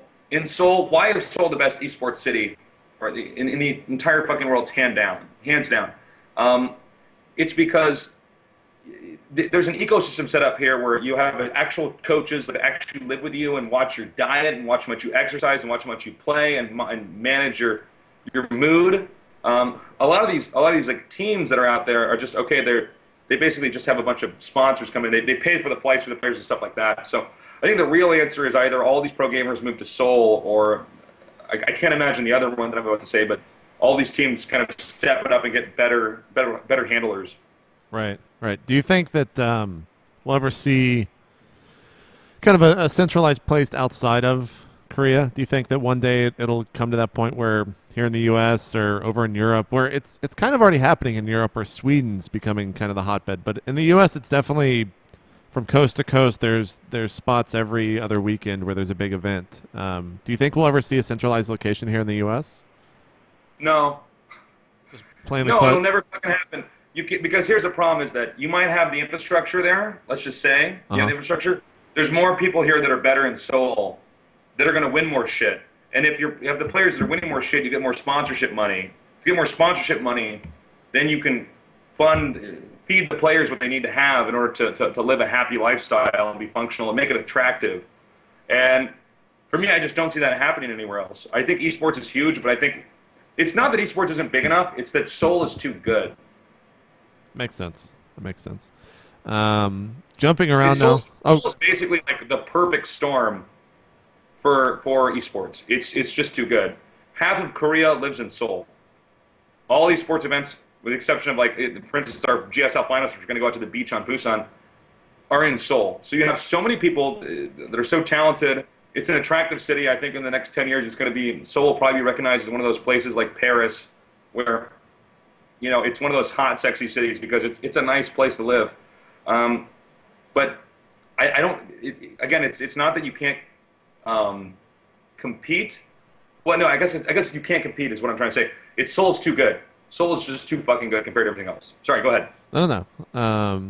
Now, you mentioned earlier the documentary coming out, Sons of StarCraft. Now, Yes. had a huge amount of hype when it first started, when the Kickstarter first went up. It's probably been, I guess, the better part of a year since then, and really not that much news has come out. What's going on with Jeff? Jeff Alejos, the director and basically the everything of that movie, and when are we going to see some more news on that project? Well, Jeff's been out here for about a year filming us, and I want to say, like, I wouldn't say I'm a super private person, but I won't let anybody just film me. So that's a pretty unique thing. And that's partially just because I've been like fucked over by like PBS, and I've had CNN ask me weird questions. It's like, well, are all these pro gamers, are they gamer addicted? Or, you know, it's so stupid. So for me, I basically learned to become pretty guarded about, you know, who I allowed to film me. So Jeff's been out here for about a year filming us. He filmed us for about, before he got the funding, for a few events. He basically flew his way out there and, you know, filmed us, and then, you know, went back to LA. But he's been filming us for a while. He's got a lot of good shit, in my opinion. And I know it's hard for me to talk about this because I'm the guy being filmed, but he's shown me some of the clips he's put together, and it's really good. He used to work for American Idol and hated it. And then he went to Kenya and did some filming down there, and now he's out here in Seoul. But I think, as far as I understand, basically the film is pretty much done. Now he's looking to editing because he has like hundreds of hours of footage, which is like, you know, whenever you make a movie, it's not just what did you film, it's actually, okay, the next step. Now we got to parse through all this, you know, stuff and try to put this together. But he's still here. He's still working hard. What about this? I've heard about this app game that you guys, this cell phone or iPad game coming out. What's going on with that? Yeah, it's going to be on iPhone and iPad. We're making this game with the Swedish company, Prison Craft. We know the guys personally. They're really smart. In fact, I have like the newest build on my iPad right now. I think we released a video, but, you know, I think from what I understand, most people didn't get that, like, okay, like when you make a game, like we didn't have any like the actual drawings on the characters. So, you know, the game's looking better and better. But, you know, basically we were approached and they said, would you be okay if we made an app game about you guys and you marketed it? And I was like, fuck yeah, man. I would love to do that. Like, who would say no to that? So the angle that we're taking, because the enemy are trying to be as hands-on as possible, is we want this game to be like really, really violent. And if Apple will let us have lots of profanity and stuff like that. So we want to make this like really kind of offensive game where the enemy basically murder other nerds. And part of the inspiration from that was the Tasteless on the ladder joke, which went pretty well. Where basically I put myself, instead of actually talking about what I do on the ladder, I suddenly envision myself as some kind of a fucking superhero that's breaking nerd necks and, you know, burning down buildings and destroying stuff. And so we want to take that kind of theme and put Tasteless in that setting. And we'll see. I mean, it's been coming along. It's interesting for me to see the process of the game being made. But yeah, it will be out on iPhone and iPad. Do you have any idea when? Probably before the end of this year, but I don't know. Okay. Do you have any idea? Do you have any idea what it's going to be called? Right now, it's called Nerd Arena. I don't know if we're going to stick with that. Okay. But I mean, it's one of these cool projects, you know, and we'll see what happens with it. I have a lot of faith in these guys. They're really smart. Again, this is my first time ever making. Well, no, I'm not even making. I guess I'm assisting and helping make a game. It's really more them than me. So we'll see what happens. But I'm excited about that. Some of the other news to come out of kind of the world of Tasteless is the acquisition of the Esports Management Group, taking you on as well as Clutch and Hotshot GG now. Clutch and Tumba have been pretty vocal about kind of their role and what they think about EMG, but what's the whole process been like for you? Well, I've been doing this for 7 years now, casting, and what a lot of people don't see is that means I've had to act as my own agent, which means I want this, I can't do this much, and there's always it's always a little bit of a tug of war.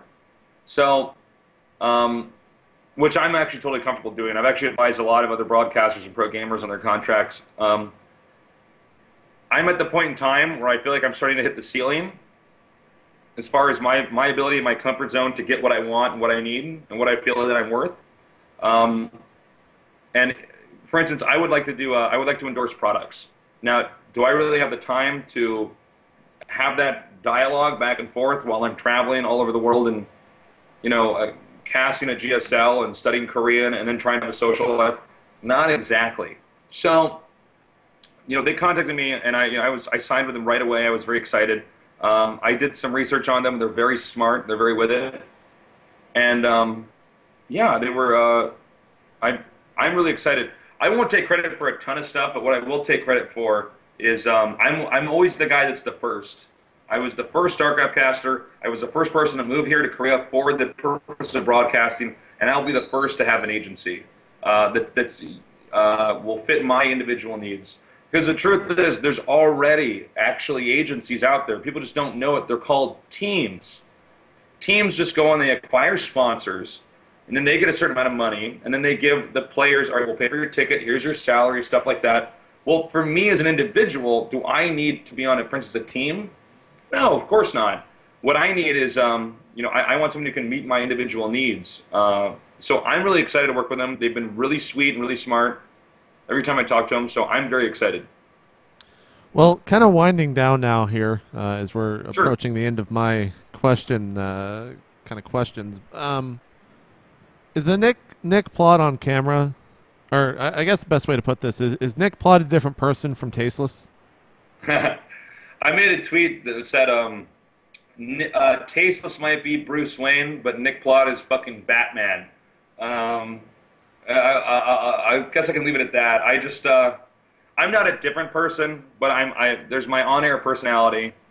And, you know me personally, JP, which is probably why you asked that question, but, right. I can be kind of cynical. And, Dan and me actually, we use much more foul language than we ever use on fucking we all GSL. Do, yeah, right.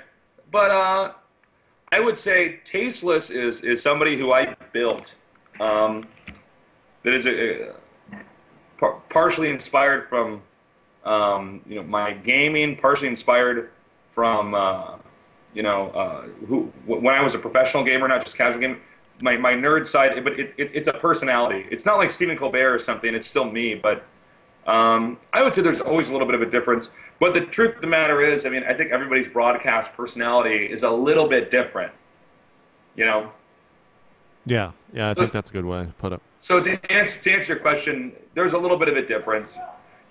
People are watching this are probably seeing more of the real me than when I'm on camera at GSL. Yeah, that's true. It's a good point.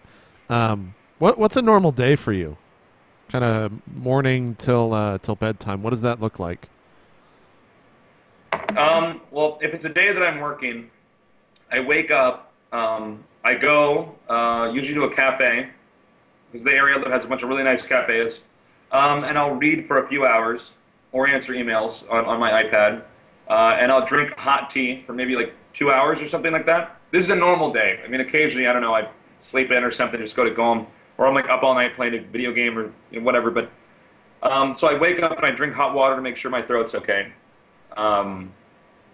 Then I meet up with Dan about an hour before GSL. Actually, I'd say about an hour and a half. And we talk about, okay, what do we need to do? What's going on today? Dan, do you have any jokes lined up? Or I got this joke. I can't even fucking tell you what the joke is because I don't want it to I want it to be genuine if we get it on camera. All right, this guy's playing. Did you know this interesting statistic?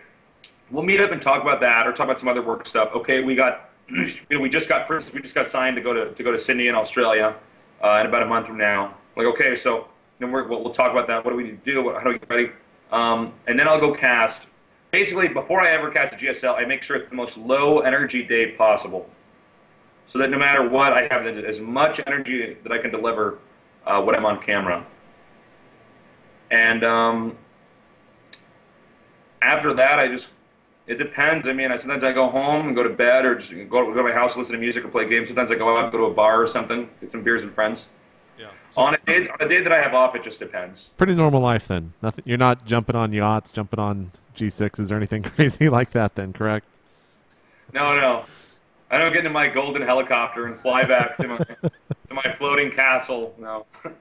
Do you ever see yourself down the line not casting anymore? And if so, what would you like your role to be? And would it be in esports? Would you go to something else? You said that you love philosophy. Are you going to ever go write a book or anything like that? Or I'm actually already writing a book, but it's not about philosophy. It's about assimilating to Korea. I'm writing that with a friend of mine who's a musician out here. I will cast as long as I'm still happy casting. I mean, I do love doing television stuff. I've kind of fallen in love with that. I've had some ideas for Dan and me doing some comedy stuff, because I feel like I mean, this is sort of a side note, but when we started up GSL, Dan and me thought, okay, we're already in the best position chess-wise. How do we play the next move? Well, we're going to incorporate nerd culture into the cast, because we don't think other casters are going to do that. We're going to make jokes. So, there's a part, and it's not a huge part, but there's a part of the GSL that's actually comedy. And people have seen this. Two guys both make command centers first, TBT. I mean, what do you want me to say? I can't just speculate all day, especially when it's like the 8th TBT that day. So we'll have some little back and forth and banter, but I've thought, well, maybe there's a way we can capture that and then put that into another vehicle, which would be comedy, which is something I'm thinking about, and depends on how busy we are and stuff like that. Will I cast when I'm like 60 or something? I don't know. I mean, we'll have to see. I do want to write some books, and I don't know. I would consider myself a pretty ambitious person, so I'm one of those guys that before I die, I want to do as many interesting things as possible. So we'll see. What's next? What's the next step for you? Well, I think I just had the next step, which is EMG. Signing with them. We're going to see where that goes, but I'm really excited. I have a lot of faith in these guys, and I feel like this is not only the right direction for me, but the right direction for everybody in my industry. So we'll see. Now, before we jump to the final question, is there anything that you've basically want to talk about, want to rant about? One of the people in the community suggested that I ask you a question with, basically I just ask you a question. Like, is there anything you want to talk about or say, rant, speak about, comment on, anything? Very open-ended. Sure. Well, I think I've kind of already talked about it. One thing that's always fascinated me is the difference between the way that when I do autograph signings or when I meet people at these events, whether it's in an elevator or like I said, at a fan sighting. When I meet people at these esports events, they're so fucking sweet and they're so kind. And when I see that juxtaposed with whatever is going on the internet, the gossip, the drama, and again, I don't read it all the time, but I hear about it. Occasionally I'll check and be like, "Whoa, that's fucked up." People are like, "This guy needs to lose his job." I'm like, "He was having a migraine that day, man." Like, to see that much venom and how toxic the internet can be. And I don't know if it's just because the internet is a place where fucking, because you're anonymous, you can just say and do anything. But I've always been astounded by that. Because whenever I meet people that come down to the GSL studio, they're so nice, and I'm sure you've had the similar experience. Right. But for me, that's always shocked me. And I've almost noticed it's a trend on the internet, is the internet has just become more and more of an unpleasant place. It's become more and more of like bitching on forums. I mean, I'm from that really early internet generation where it was just small, helpful communities and people, giving each other advice and doing this and that and reasonable dialogue. And it's kind of just devolved into this like ugly thing. I mean, it's too bad you can't be paid to be, a chicken shit fucking whiny bitch on the internet, or we'd have a lot of rich, community members, but for me, I guess I want to leave. Something I want to leave on that note is I'm always surprised at how unpleasant a lot of these sites are. And it's not that all the stuff on the community sites are bad, but for someone like me and all the people I've mentored, and they all agree with me and thank me, I say, just don't read the sites, man. Get real professionals or friends to give you feedback and stuff, and just do that. Yeah. And finally, the last question I have for you, which I think I might just make more of a staple here on Real Talk, is what is your definition of success? And then using that definition, do you find yourself to be successful at this stage in life? I think, human beings are, I think when you're a person, because I'm an atheist, I think when I'm going to die, I'm going to go away. I'm not one of those people that has religion or escape or whatever you want to call it. So I feel like there's this balance you have to have between, am I happy and do I have enough to live, pay for rent and do this? And I think that's what really is a successful person. You can have somebody who's a lawyer who makes $300,000 a year, but he doesn't talk to his kids, and his wife, he cheats on his wife or something like that. I think you have the reverse for somebody who just sits in their room all day playing video games, but is in credit card debt, but maybe he's kind of happy doing that. I would say I'm the most successful person I know. I am totally happy, man. My job is to fly around the world, which I already love doing, and I can control how much I do that. I'm paid to talk about my favorite video game. So I would say, I guess I give you the definition of success. I would say I'm the most successful person that I know. I'm totally happy, man. I've got it all. There you go. Well, Nick, thank you so much for coming on. Thank you for having me. I rarely do this kind of stuff. Yeah. Do you have any shout outs you want to give? Twitter? I know you love giving out your Twitter, so. I love doing that, man. Just add me on Twitter and call me Tasteless. Check out thehandsоmenerd.com. Buy some TSL shirts. The company that Dan and I run is sponsoring TSL. So if you give money to us, they get money. What else do I need to do? I don't know. I guess just shout outs to everybody who's helped me in my career most of all. A lot of people will, come on a show like this and say, oh, I do it, for the fans, or I do it for the game. I just do this for myself, but I wouldn't be able to, be here doing this for myself if it wasn't for the people that helped me. So I'm incredibly grateful. All right. Well, once again, thank you for coming on. Just some checklists, guys, here to wrap up the show. I will be actually moving full-time to New York here at the end of August, so I'm going to try to put in as many of these shows that I can.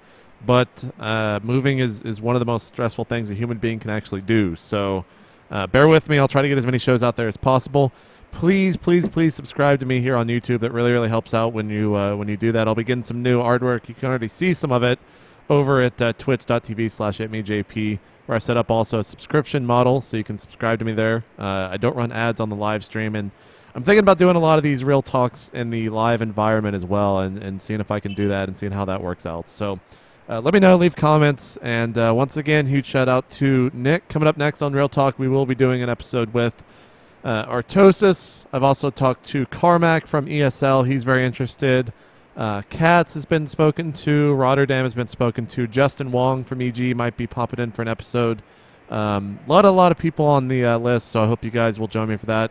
But this is going to be the end of the episode. So for Tasteless, I'm JP, and this has been Real Talk. We'll see you guys later.